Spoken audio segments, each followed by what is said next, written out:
the way you're writing it, nobody's going to take it seriously because the language is over literary, it's inflated. There's no reason this can't be one hell of a goddamn good poem, but you're going to have to sound like you mean it. I would sure as hell think about starting out the poem, "This is Methodist and there is no air." Boy, I mean, God damn it. Now, see, now someone's talking, and don't you leave that kind of language for a minute. This is the art of poetry. It is the art of meaning what you say. And you keep right on meaning it, and you stop this goddamn nonsense, this ram of forked tongue. One of the problems, of course, is, and the reason this writing gets this way, is that you're, is that the subject is monstrous in your mind, and you're trying to make the language serve the subject. And what I've been trying to get you to do is make the subject serve the language. Now, one way you can do this is you can melodramatize or fantasize an event. I did this in a poem about 10 years ago. It was a poem called "The Lady in Kicking Horse Reservoir." Now, consider the situation. I'm having a love affair. I'm in love with this woman. I have dreams I'm going to ask her to marry me in the fall. She runs off and marries another man. Very unexpected for me. She comes back to town and she's married. My heart is broken. I feel lousy, very vengeful too. I suddenly have the impulse to kill her. See, I mean, I'm this upset by this experience. Well, I can't kill her.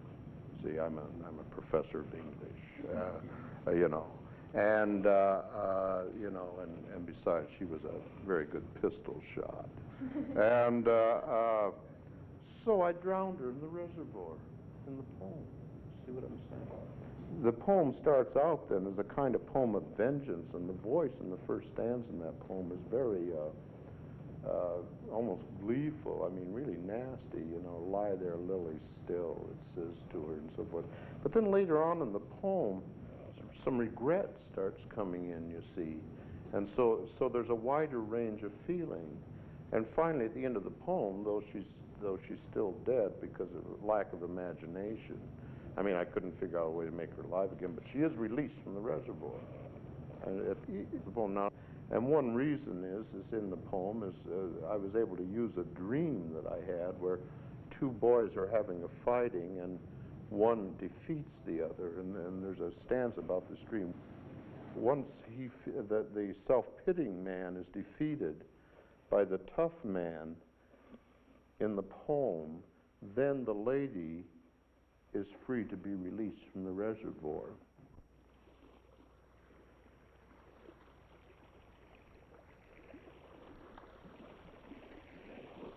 Not my hands, but green across you now. Green tons hold you down, and 10 bass curve, teasing in your hair. Summer slime will pile deep on your breast. 4 months of ice will keep you firm. I hope each spring to find you tangled in those pads, pulled not quite loose by the spillway pour, stars in dead reflection off your teeth. Lie there, lily, still. The spillways close. 2 feet down, most lakes are calm and gray. This lake is dark, from the black-blue Mission Range, climbing sky, like music dying Indians once wailed. On ocean beaches, mystery fish are offered to the moon. Your jaws go blue. Your hands start waving every wind. Wave to the ocean, where we crushed a mile of foam.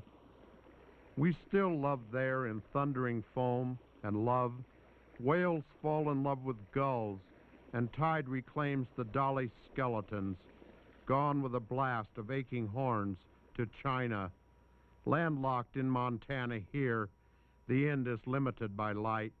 The final note will trail off at the farthest point we see, already faded, lover, where you bloat. All girls should be nicer. Arrows ring above us in the Indian wind. My future should be full of windy gems, My past will stop this roaring in my dreams. Sorry, sorry, sorry. But the arrows sing.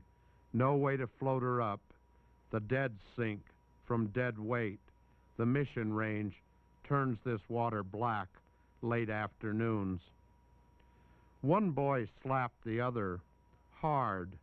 The slap boy talked until his dignity dissolved, screamed a single stop, and went down sobbing in the company pond. I swam for him all night. My only suit got wet, and factory hands went home.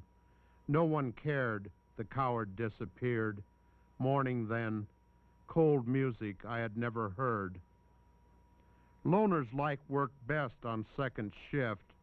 No one liked our product, and the factory closed.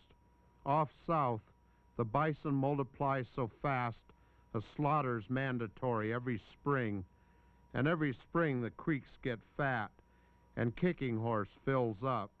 My hope is vague. The far blur of your bones in May be nourished by the snow. The spillways open, and you spill out into weather. Lover down the bright canal, and mother irrigating crops dead Indians forgot to plant.